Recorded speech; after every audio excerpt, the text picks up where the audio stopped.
Halo semuanya, gimana kabar teman-teman hari ini? Gue berharap di masa pandemi ini kita tetap bisa mengucap syukur, kita bisa tetap happy, tetap jalanin hidup kita dengan normal, walaupun keadaannya mungkin new normal. Nah, hari ini gue akan berbagi buat teman-teman tentang grateful. Jadi tema ini dikirimin sama Farel minggu lalu. Nah, hari ini kita akan ngebahas tentang grateful. Nah, tapi sebelumnya gue mau ingetin teman-teman, jangan biarkan keadaan sekarang ini membuat kita tuh nggak bisa beraktivitas dengan normal. Dalam arti kita nggak bisa membuat sesuatu yang produktif. Kita jadi malas-malasan, kita jadi orang yang pasrah sama keadaan. Nah, hari-hari ini gue rasa kita harus tetap bangkit, kita tetap harus berjuang, walaupun mungkin terbatas ruang dan waktu. Kayak ibadah ini mungkin jadi online, tapi gue mau ingetin buat teman-teman untuk tetap semangat, karena Tuhan bakal bela teman-teman. Pasti ada jalan keluar dari ini semua. Nah, sebelum gue mulai, mungkin teman-teman nanya-nanya, siapa sih yang sharing hari ini?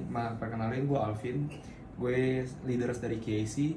Mungkin teman-teman bingung KC dari mana? Dari Jakarta. Sebelumnya gue pernah datang sekali ke Tasik ya, bareng Kak Marsya Manopo. Waktu itu lagi ada acara. Gue lupa, waktu itu kita datang berempat. Nah, itu ada Farel, ada Randa gitu-gitu. Nah, hari ini thank you buat kesempatannya, juga buat Farel yang boleh kasih kesempatan buat gue buat berbagi buat teman-teman. Nah, hari ini kita akan ngebahas tentang grateful. Ya, grateful itu kan identik dengan ucapan kita berterima kasih. Dan gue rasa erat kaitannya berterima kasih ini dengan bersyukur, teman-teman. Mungkin dua konotasi yang berbeda, dua pembahasan yang berbeda. Tapi sebenarnya gini, kita nggak bisa lepaskan rasa berterima kasih kita sama Tuhan kalau kita nggak mengerti yang namanya bersyukur. Nah, kadang gini, kita nggak bisa berterima kasih sama Tuhan dalam keadaan yang terjadi hari-hari ini karena mungkin kita melihat dari sesuatu yang besar. Kita berharap mungkin pandemi ini cepat berlalu, mungkin kita berharap juga hal-hal yang seperti ini cepat berlalu, karena kan kondisi seperti ini tuh mempengaruhi banget, mempengaruhi apa, kinerja kita, pekerjaan kita, kuliah kita, keluarga kita, perekonomian. Itu sangat berpengaruh, teman-teman, dan itu nggak bisa dipungkiri, memang sangat-sangat berpengaruh. Tapi nah, kita harus belajar bagaimana kita bisa berterima kasih, kita belajar bersyukur dengan keadaan yang seperti ini, dengan memandang dari sudut kacamatanya Tuhan. Nah, teman-teman, kalau teman-teman hari ini ngerasa, kok keadaannya seperti ini ya Tuhan, kok ini lama banget berlalu, kok kondisi seperti ini terus menerus ya. Nah, teman-teman, kita belajar untuk melihat segala sesuatunya dari sudut pandang Tuhan. Baru kita bakal mengerti apa sih sebenarnya yang Tuhan mau rencanakan dalam kehidupan kita. Karena semua itu tertulis banget di Alkitab. Mungkin banyak hari-hari ini juga yang khawatir, takut. Ya itu gue percaya itu wajar ya. Gue juga sempat mengalami di masa-masa awal pandemi ini. Tapi gue sadarin gini lah, segala sesuatu yang terjadi hari ini itu gue percaya Tuhan izinkan. Jadi ketika Tuhan izinkan, berarti Tuhan punya tahu akhirnya seperti apa. Dan gue percaya Tuhan tuh nggak bakal biarin kita tergeletak bahkan sampai tengkurap. Karena aku percaya ketika Tuhan kasih ujian seperti ini buat kita, tujuannya satu, untuk membawa kita semakin hari semakin dekat sama Tuhan. Jangan sampai masa-masa seperti itu makin buat kita jauh dari Tuhan. Kita jadi keenakan dengan keadaan seperti sekarang ini. Kita justru karena keadaan seperti ini kita jadi malas-malasan. Kita nggak bisa produktif dalam pekerjaan kita, dalam kuliah kita, di masa-masa muda kita, ya. Dan justru hari-hari ini gue ngerasa banyak hal-hal yang sangat bisa kita kerjakan dengan baik di masa pandemi ini ya. Mungkin kita bisa lebih kreatif, ya kan. Mungkin yang tadinya kita cuma ke gereja karena mungkin karena memang rutinitas jadi anggot-anggotan, sekarang mau nggak mau kita harus bangun hidup kita. Kita harus belajar untuk berdoa, kita harus saat teduh sungguh-sungguh sama Tuhan. Karena memang hari ini gue percaya yang kita nggak bisa belajar sesuaikan, beradaptasi dengan hal baru seperti ini, new normal, PSBB segala macam, pasti kita akan ketinggalan, pasti kita akan bersungut-sungut, pasti kita akan komplain, kok kayak gini ya, kok kayak gini. Makanya hari-hari ini gue mengajak teman-teman untuk kita memandang segala sesuatu itu dari sudut kacamatanya Tuhan. Baru kita akan mengerti, baru kita akan bisa mengucap syukur dengan segala sesuatu yang Tuhan izinkan, dan kita bakal berterima kasih sama Tuhan. Karena memang apa? Karena Tuhan punya rencana yang besar. Nah, jangan biarkan pikiran kita nih hanya bisa berterima kasih atau mengucap syukur ketika kita mendapatkan hal-hal yang besar. Kalau teman-teman hari ini belajar, ya, gue mengajak teman-teman belajar untuk melihat segala sesuatunya. Hari-hari ini teman-teman, di masa-masa ini, orang itu untuk bernafas aja sekarang susah gitu ya. Orang-orang yang saat ini mengalami COVID ya, yang terkena virus ini, mereka tuh nafas susah, mereka tuh beraktivitas susah, mereka batuk bersin aja udah orang pada was-was gitu ya. Nah, kita yang hari ini Tuhan izinkan masih bisa bernafas lega, nggak dikasih penyakit, tetap sehat, harusnya kita bisa berterima kasih dengan hari. Dan menurut gue pribadi itu mujizat tuh teman-teman. Itu mujizat yang sangat besar yang seharusnya kita bisa mengucap syukur. Jangan kita melihat segala sesuatunya besar, mujizatnya besar ketika Tuhan boleh lewatkan ini, masa-masa ini dalam kehidupan kita. Nah, kita belajar setia sama hal yang kecil. Ya, kita mengucap syukur Tuhan. Ya, thanks God kalau hari ini gue boleh bangun, boleh hidup dengan segar. Di saat orang lain mungkin bernapas dengan alat bantu, di saat orang lain mungkin terbatas dengan kegiatan segala macam, terbatas dengan perekonomian, dengan kekhawatiran mereka, ketakutan mereka. Tapi kalau hari ini kita boleh sadarin kalau Tuhan izinkan gue masih bernafas aja, itu udah bisa kita mengucap syukur sama Tuhan. Kita berterima kasih sama Tuhan. Karena kenapa? Sulit banget orang-orang di luar sana mengalami yang seperti kita alami hari ini.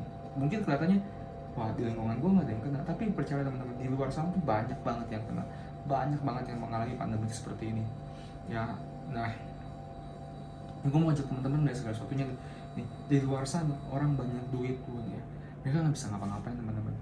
Ya, mereka liburan takut, mereka mau jalan-jalan takut, mereka mau ke mall takut, padahal mereka punya uang. Ya, dan gue ngerasa gini, hal-hal seperti ini balik lagi Tuhan didengarnya kenapa? Untuk memuliakan nama Tuhan. Ya, kalau hari ini kita mungkin kita nggak punya waktu buat Tuhan, kemarin-kemarin kita nggak punya waktu buat Tuhan, dan kalau hari ini kita punya waktu buat Tuhan, please, yuk kita bangun hidup kita untuk punya waktu sama Tuhan, punya hubungan yang intens sama Tuhan. Kenapa? Karena dengan hal seperti ini kita tahu ya, Tuhan tuh punya rencana yang indah dalam kehidupan kita, dan kita bisa melihat segala sesuatu dari sudut pandang Tuhan. Ya, jadi nggak ada alasan buat kita nggak bersyukur, nggak ada alasan buat kita nggak berterima kasih dengan segala sesuatu yang Tuhan kasih buat kita. Nah, karena Tuhan tuh terlalu baik sama kita. Nah, nanti ada beberapa hal yang di masa-masa pandemi ini gue juga sempat alami ketakutan, kekhawatiran. Jadi gue bakal bukain beberapa ayat yang saat ini jadi kekuatan gue, sehingga akhirnya gue memandang, oh pandemi ini terjadi memang karena izin Tuhan, dan karena memang Tuhan tuh sayang sama kita, sama gue, sama seluruh muka bumi ini. Tuhan mau memurnikan segala sesuatunya lagi ya, buat kemuliaan bagi nama Tuhan. Nah, sebelumnya gue mau ajak teman-teman buka Matius 11 ayat 25 dan 30 sampai 30, teman-teman. Teman-teman boleh baca. Nah, sebelumnya gue baca dulu ya. Matius 11 ayat 25 sampai 30. Perikopnya gini, ajakan juru selamat. Pada waktu itu berkatalah Yesus, aku bersyukur kepadamu Bapa, Tuhan langit dan bumi, karena semuanya itu engkau sembunyikan bagi orang bijak dan pandai, tetapi engkau nyatakan kepada orang kecil. Ya, teman-teman, ini bisa dilihat ya. Pada waktu itu berkatalah Yesus, aku bersyukur kepadamu Bapa, Tuhan langit dan bumi, karena semuanya itu engkau sembunyikan bagi orang bijak dan pandai, tapi engkau nyatakan kepada orang kecil. Nah, ini sebuah peribahasa teman-teman. Mungkin teman-teman bingung artinya apa ya. Ya, ketika kita memandang segala sesuatu yang dengan kacamata Tuhan, ya, dengan segala sesuatu yang kita lihat, mungkin tadi Tuhan bilang gini, sembunyikan bagi orang bijak dan orang pandai. Mungkin orang bijak udah ngeliat segala sesuatunya, oh ini mereka pakai cara mereka, mereka punya plan, mereka punya plan sendiri untuk membangun bisnis mereka, mungkin mereka punya planning sendiri untuk hari-hari ini seperti apa. Tapi Tuhan bilang, tapi engkau nyatakan kepada orang kecil. Artinya gini, orang kecil tuh bukan orang yang lemah doang, bukan seperti itu. Tapi gue mau gini, ketika gue begini, gue sadar gini, orang kecil itu orang yang dimana dia hanya bisa berserah sama Tuhan, bukan pasrah ya teman-teman. Dia berserah sama Tuhan untuk setiap rencana yang Tuhan janjikan buat kita, buat orang ini, buat orang kecil ini. Makanya Tuhan bakal muliakan. Bapak, itulah yang berkenan kepadamu. Ayat 27, semua telah diserahkan kepadaku oleh Bapakku, dan tidak seorang pun mengenal anak selain Bapa, dan tidak seorang pun mengenal Bapa selain anak, dan orang yang kepadanya anak itu berkenan kepadanya menyatakan. Teman-teman, ini gue masih sampai di ayat 27 teman-teman. Teman-teman, gue boleh ajak teman-teman lihat ini. Tuhan bakal ungkapkan segala sesuatunya tuh hanya kepada anak. Ya, which is kalau kita anak-anaknya, dan gue percaya kita semua anak-anaknya. Ya, Tuhan bakal singkapkan hal-hal yang sebenarnya mungkin kita bingung, hal-hal yang mungkin sebenarnya kita takutkan, mungkin semuanya yang kita khawatirkan. Ya, tapi kalau kita nggak kenal Bapak kita nggak kenal siapa Tuhan kita, percaya kita bukan jadi anak, mungkin kita cuma jadi ponakan gitu. Kita nggak tahu detail apa yang Tuhan rencanakan dalam kehidupan kita. Nah makanya kita perlu banget teman-teman untuk intens, untuk tetap punya hubungan yang intim sama Tuhan. Please di hari-hari ini kesempatan buat bagi kita juga untuk mengucapkan rasa terima kasih kita sama Tuhan ya. Ayat 28 bilang gini, marilah kepadaku semua yang letih, lesu, dan beban berat, aku akan memberikan kelegaan kepadamu. Pikulah kuk yang kupasang dan belajarlah padaku, karena aku lemah lembut, rendah hati, dan jiwamu akan mendapat ketenangan. Sebab kuk yang kupasang itu enak dan bebanku pun ringan. Teman-teman, nggak ada jalan lain. Tadi gue bilang ya, Tuhan mengungkapkan segala sesuatunya kepada orang-orang kecil. Ya, Tuhan juga izinkan hal ini terjadi untuk melihat segala sesuatu dari sudut pandang Tuhan. Dalam arti gini, kita sebagai anak, kita tahu apa yang jadi kerinduan orang tua kita.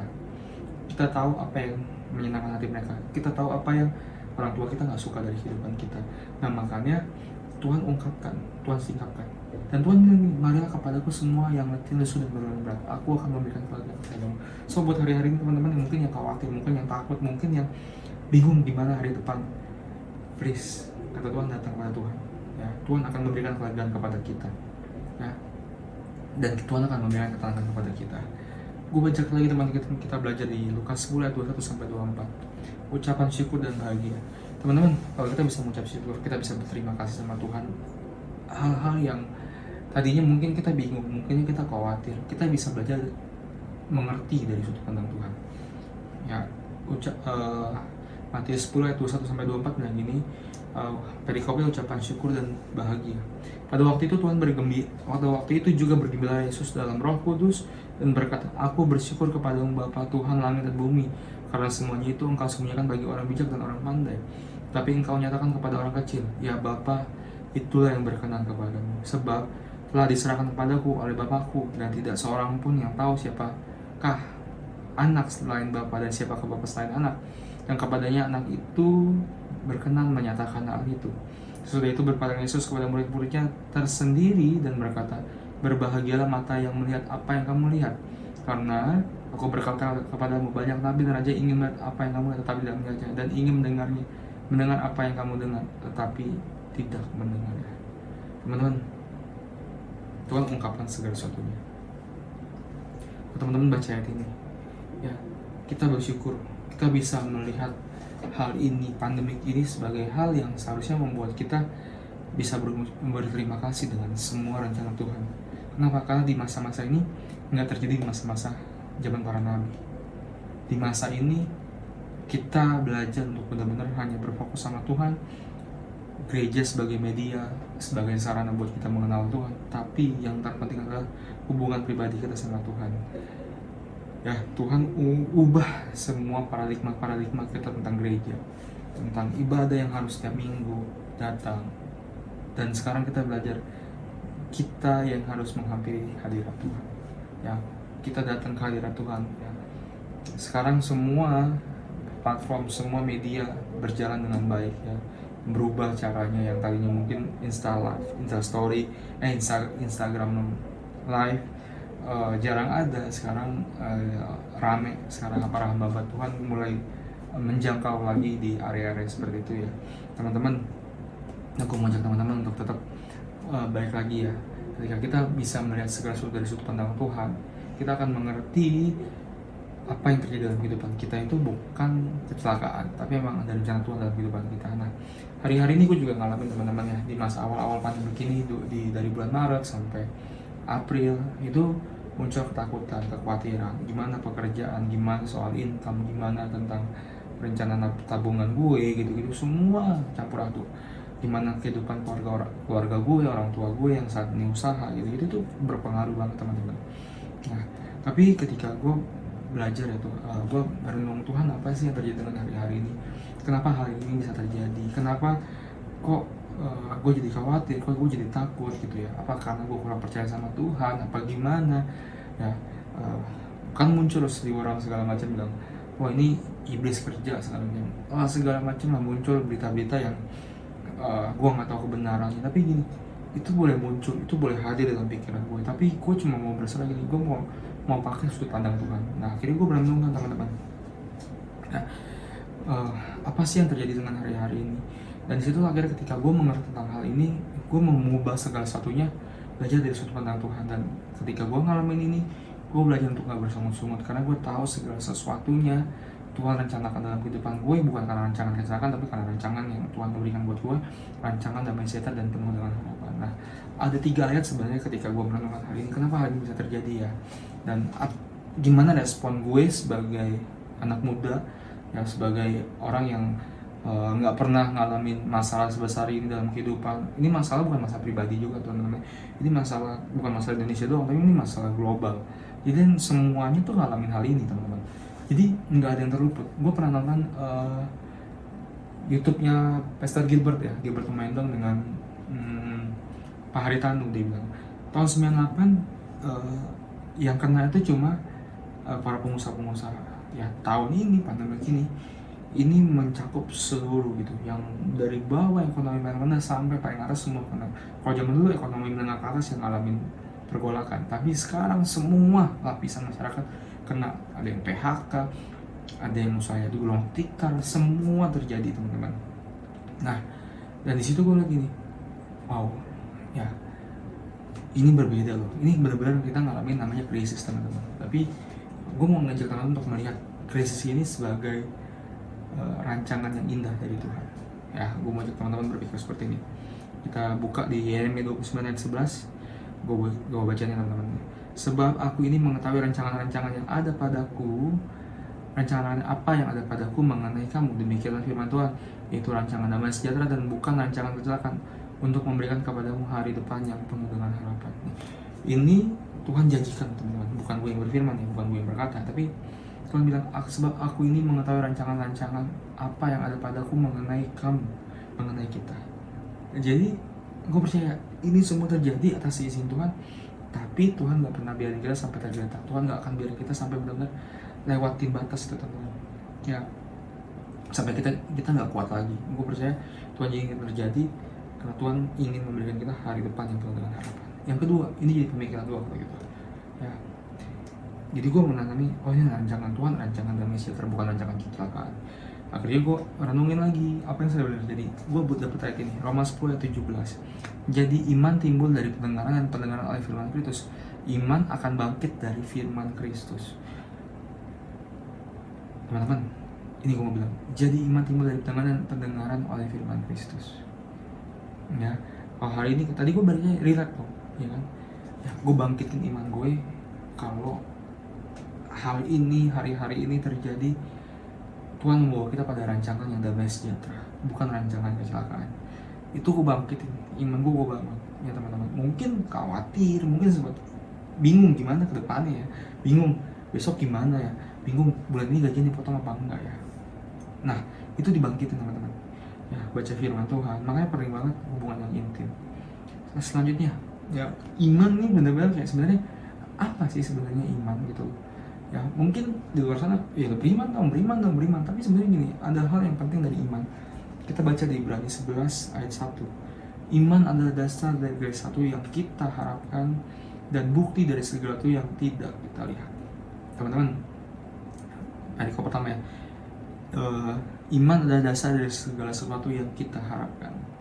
Jadi balik lagi relate nih ya, di Roma 10:17 balik lagi ke Yeremia 29 ayat 11. Itu relate gini, iman timbul dari pendengaran dan pendengaran Kristus. Dan iman adalah dasar segala sesuatu yang kita harapkan. Ketika kita tahu rancangan yang terjadi dalam hidup kita, rancangan damai sejahtera, itu yang perlu kita bangkitkan ya. Dan bukti dari segala yang kita lihat ya.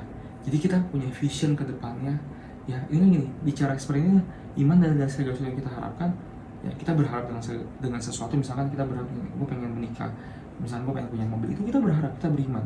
Dan dari bukti dari segalanya kita mungkin itu belum jadi kenyataan, mungkin itu masih visi yang kita rencanakan, pengen punya mobil, pengen punya rumah segala macam, pengen punya kuliah yang bagus, pengen punya pasangan yang ganteng atau cantik segala macam. Nah, tapi kita bangkitkan lagi dengan ini teman-teman, bukti dari segala sesuatu yang kita lihat. Jadi ketika Tuhan janjikan tadi ya, dan rancangan ini adalah rancangan damai sejahtera, bukan rancangan kecelakaan, dia akan memberikan kita hari depan yang penuh dengan harapan. Kita akan ngerti dan kita akan lihat bahwa hari ini terjadi karena Tuhan punya rencana yang indah buat kita. Dan ketika kita mengerti hal itu, kita akan lebih mengerti untuk mengucap syukur, dan kita bisa berterima kasih sama Tuhan. Kenapa? Karena hari ini terjadi membuat kita semakin hari semakin intim sama Tuhan, dan kita akan lebih tahu sebenarnya rencana Tuhan dalam kehidupan kita seperti apa. Makin mengenal Tuhan, makin mengerti apa yang Tuhan mau, itu yang membuat kita jadi orang yang berbeda dengan orang luar sana. Kita punya pandangan khusus dengan hari-hari ini, kita punya pandangan yang datangnya daripada Tuhan. Kita melihat hal ini terjadi karena dari sudut pandangnya Tuhan, bukan dari sudut pandang kita yang mungkin kita terbatas. Tadi balik lagi firman Tuhan bilang, Tuhan sembunyikan dari orang-orang pintar dan orang bijak, tapi Tuhan bukakan buat orang-orang kecil. Orang-orang kecil dalam arti orang-orang yang berserah sama Tuhan, bukan pasrah teman-teman, berserah dan menggantungkan segala sesuatu sama Tuhan. So buat teman-teman, gue mau ingetin buat hari ini, tetap berucap syukur, tetap berterima kasih ya, karena hari ini terjadi, gue percaya karena emang rencana Tuhan dalam kehidupan kita. Buat hari ini teman-teman, gue ingetin tetap bisa fokus, tetap untuk bisa bangun hubungan yang intim sama Tuhan, karena dengan hal inilah kita bakal tahu sebenarnya rencana-rencana apa yang Tuhan bawa dalam kehidupan kita. Dan gue percaya firman Tuhan itu pedoman kita dalam kehidupan di dunia ini, dan Roh Kudus adalah pedoman harian kita. Jadi teman-teman perlu bangkitkan itu dalam kehidupan sehari-hari, baca firman, bangun hubungan yang intim sama Tuhan, dan Roh Kudus akan jadi roh yang akan menuntun setiap langkah kita. Dan hari ini gue udah kelar teman-teman, semoga bisa memberkati teman-teman dan kita bisa hidupin hal ini. Sebelum gue akhirin hari ini, kita berdoa dulu teman-teman. Bapak, terima kasih buat hari ini, kami ucap syukur buat kebaikan-Mu dalam kehidupan kami. Bapak, Tuhan, kami terbatas, kami mungkin muncul ketakutan kami, mungkin kami juga khawatir dengan hari esok, dengan masa-masa yang terjadi hari ini. Tuhan, kapan cepat berlalu, perekonomian cepat pulih, bisa segala sesuatu bisa normal Tuhan. Tapi kami percaya Tuhan, kami mau melihat segala sesuatu dari sudut pandang-Mu. Kami tahu rencana hari ini adalah rencana yang indah yang Tuhan kasih buat kami, dan kami mau belajar mengenal Engkau dari sudut pandang Engkau Tuhan, bukan dari kepintaran kami, bukan dari kepandaian kami, bukan dari kehebatan kami, tapi kami mau berserah sama Engkau untuk mengandalkan Engkau segala sesuatu dalam kehidupan kami.